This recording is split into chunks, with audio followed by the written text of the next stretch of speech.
This is Mac OS Ken. AR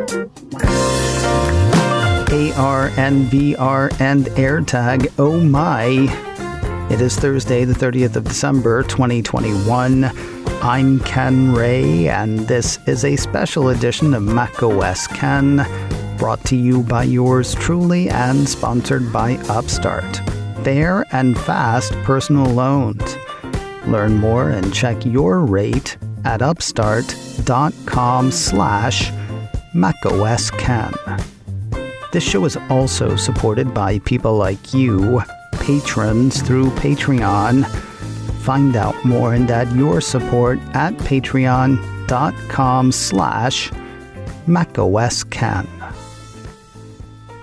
Hurtling toward the end of our end of the year recap, MacCast's Adam Christianson and I hit the Silicon Valley Mac user group last week with a ton of topics, starting with stuff we do not have. The next thing I wanted to talk about were the imaginary products that have really driven people crazy this year. I got to interview Michael Gartenberg long before he worked for Apple, back when he was still working for Jupiter Research or whoever it was, around 2009. And I asked him about something like, couldn't Apple one day do this thing or whatever? And he said, nothing will ever be better than the imaginary Apple product. And that's what we've got now. I mean, all the excitement around the car, which the first 3 months, and I had totally forgotten this, but the first 3 months of 2021 were, oh man, Apple's about to partner with Hyundai. Wait, no, they're not going to partner with Hyundai. They're partnering with Magna. And there's a car plant that's not doing anything down in Georgia, and Apple's about to start there, and they're going to start rolling cars off the line. I think it was about 100,000 a year starting in 2023 or 2024. And of course, all that just completely vanished. And yet, all throughout the year, we're still getting Apple car stories. 50% of the time, it's about, oh, so-and-so left. It's obvious there's a brain drain at Apple in the car, and the whole thing's going to fall apart. And the other 50% is you should see one driving down the street in the next 2 to 3 years. The thing that I'm most excited about, and this is just my own nerdery, but it's been more and more of a thing lately, more and more of a talking point lately, is Apple getting into AR, augmented reality, virtual reality, with a mixed reality headset. Ming-Chi Kuo said at this time last year that it was going to happen in 2021. He has since come out and said it's going to happen by the second quarter of 2022. Wait, scratch that. Fourth quarter of 2022, but he's got reasons each time for why. And if you're wondering what the reasons are, pick up any paper, because the supply chain over the past few months and the chip shortage as well have both been kind of insane. The thing that was really fun, and I mentioned this earlier, Morgan Stanley analyst Katie Huberty said, right, it's time to start thinking, if you're going to invest in Apple, it's time to start thinking about Apple Car, and it's time to start thinking about augmented reality and virtual reality. These are things that Apple's going to get into. And if you think it's silly to think about those things, she said in 2014, Apple did not have a wearables business. Today, Apple's wearables business is the size of a Fortune 120 company. 5 years ago, people weren't sure that Apple was going to be able to make any kind of headway in services.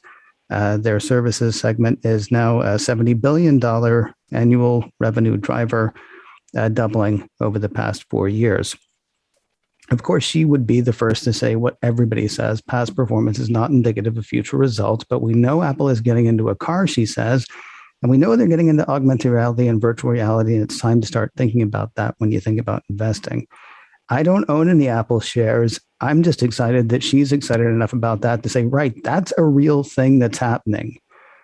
And pay attention to that, because I'm a nerd and I want an AR, VR helmet, not one to go out walking with, one to sit around my house with, but the AR, VR helmet that you sit around your house with eventually gets you to the glasses that you can go walking down the street with, I think.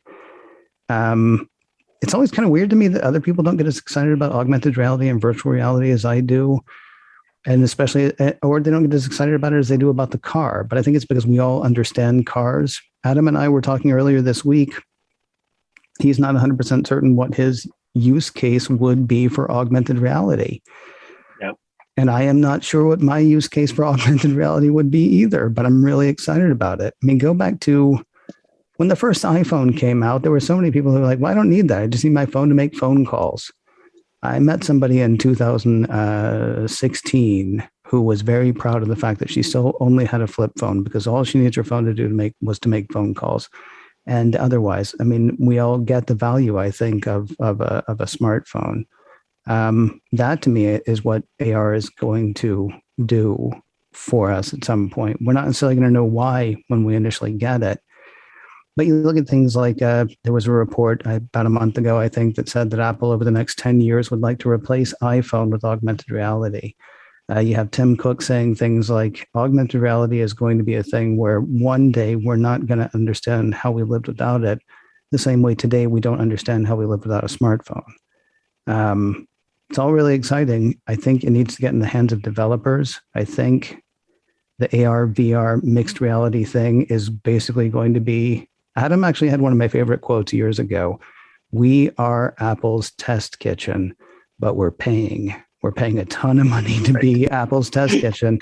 And I'm lining up. I mean, I said the other day on macOS Ken, shut up and take my money, because I'm ready to be the guinea pig on this thing, because between my excitement about it for I don't even know how many years now, Tim Cook's stated excitement about it, you can't get him to state excitement about cars. You can't get him to state excitement about crypto. You can't get him to state excitement a lot of times, but just mention augmented reality.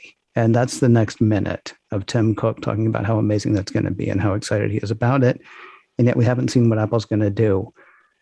Fingers crossed it's 2022. I would have bet on 2021, but the fascinating thing to me is how things that don't even exist yet ended up being two of the biggest stories for Apple in 2021. Are you going to talk about the hardware of AirTags, or are you going to talk about the problem with AirTags? The problem with AirTags? No, I was more going to focus on the hardware. Cool. Yeah.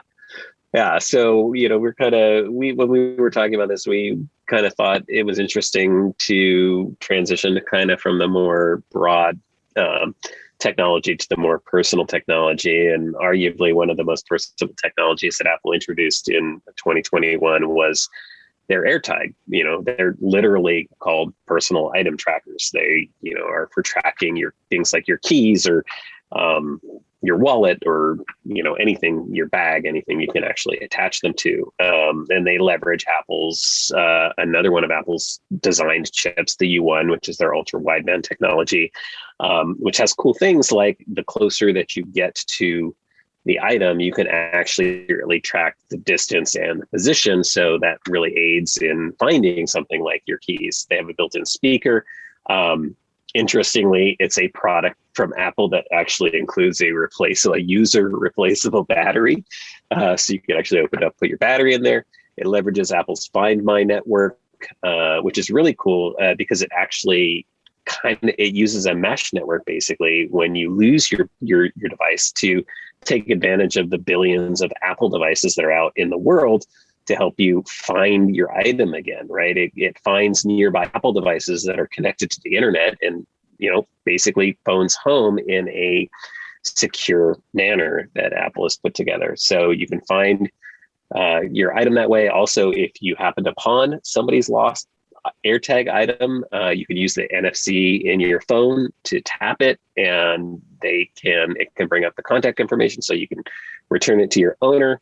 Obviously, now we're dealing with some potential security issues around the trackers, but Apple tried to compensate for that as well. They built in, a feature where if an unknown, quote unquote, unknown AirTag or an AirTag that's not tied to your phone is somehow attached to you or following you around, it will actually notify you, give you the ability to disable it, and be aware that, you are being tracked. So yeah, definitely a very personal piece of technology and sort of leveraging, a lot of the other bits and pieces that Apple have built over the years with their cloud and their chip technologies and those sorts of things.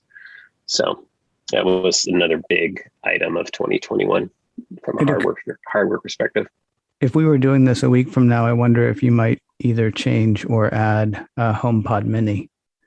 Because there's a story that's actually going to be, as we sit here and do this live, there's a story that's going to be on macOS Ken tomorrow that they've apparently doubled their share of the smart speaker market. Strategy Analytics says it was like 5% last year. It's 10% this year.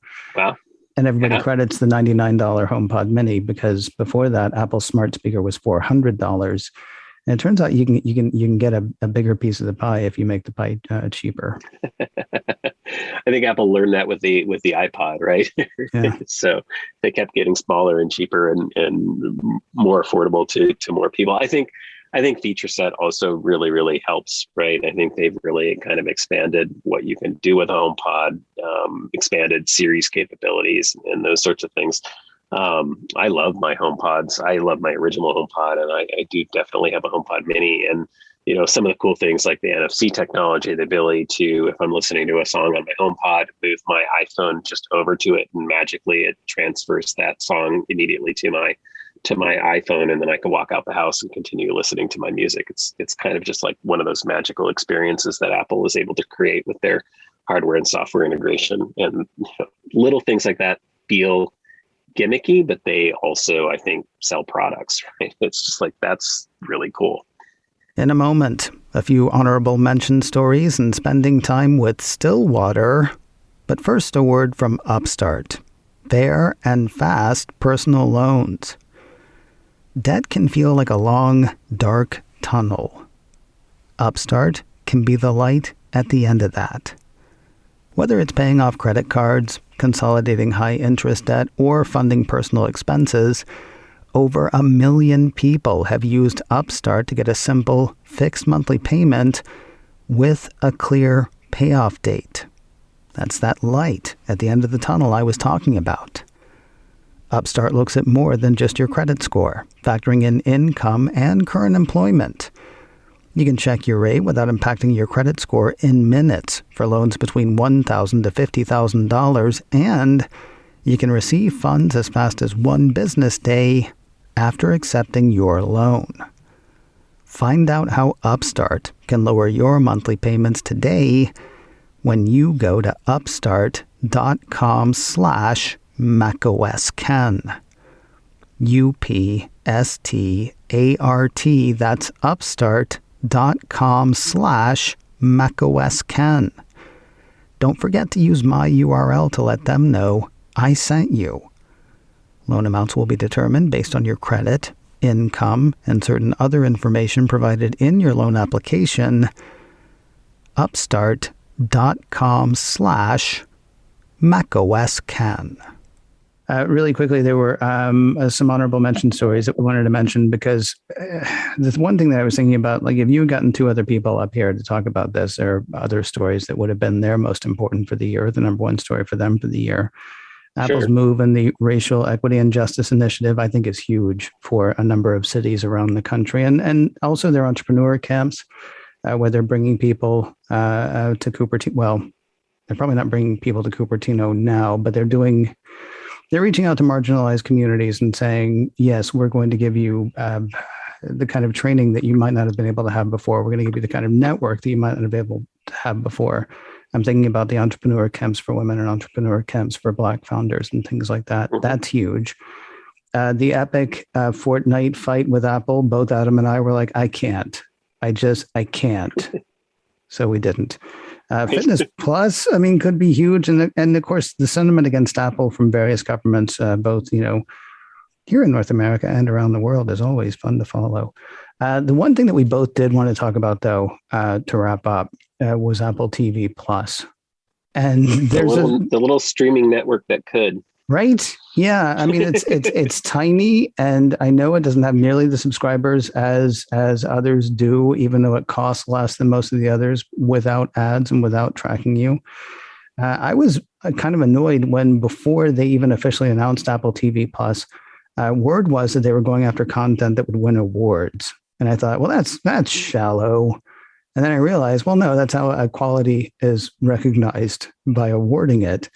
And they won a ton of awards. You actually I thought you had numbers. You had numbers, did you not? I had a few. I mean, I was just highlighting some of the awards that they did win, AFI Awards, Critics' Choice Awards.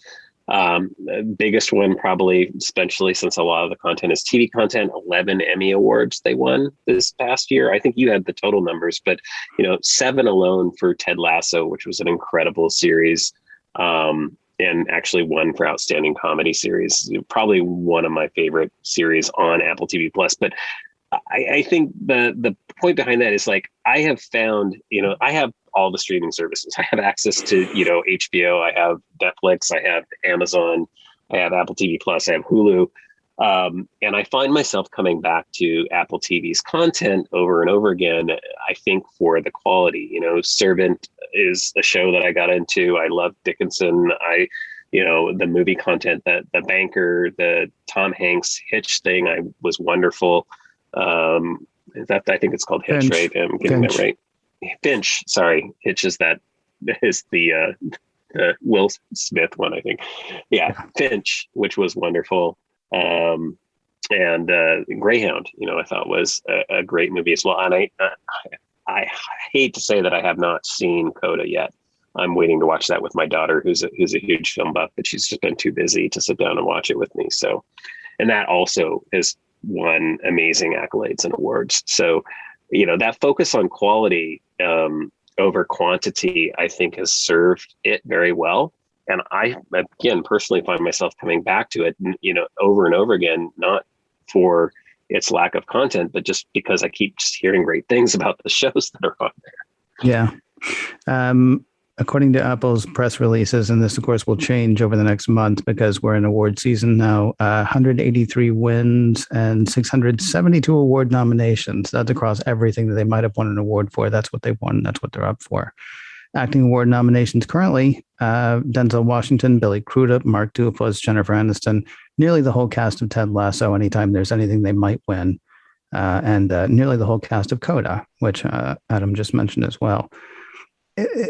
Outside of the individual awards, though, the things that I'm most impressed with are the Peabody Awards that they won this year. And they won those for Stillwater and Ted Lasso.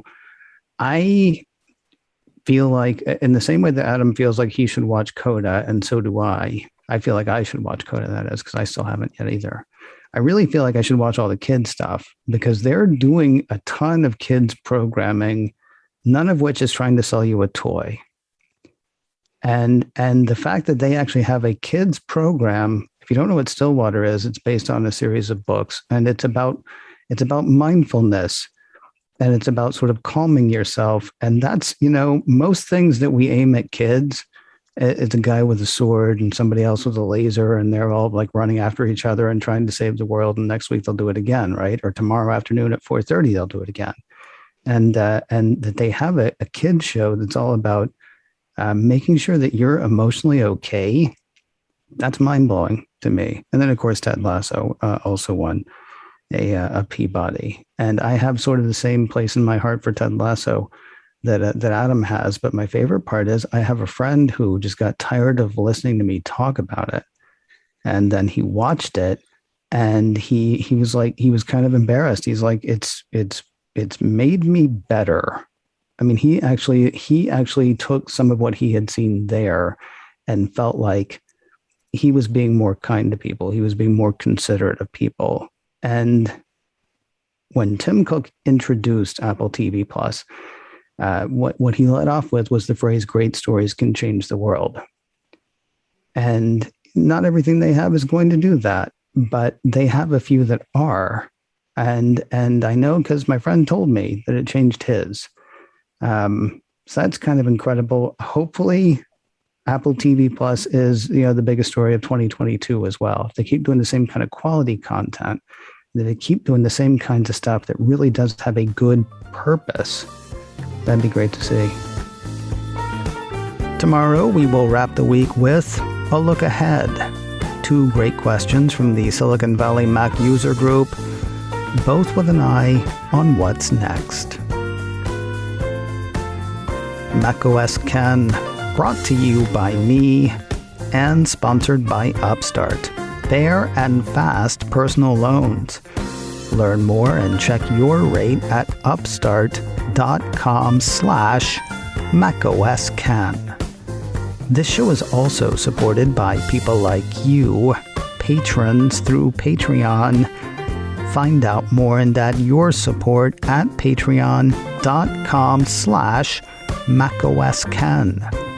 Advertising handled by Backbeat Media. Online at backbeatmedia.com.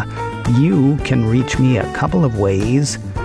info@macosken.com or call 716-780-4080.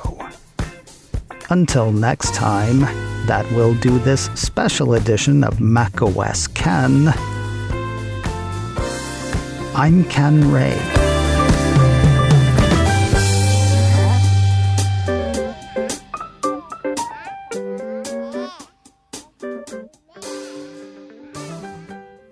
Ciao.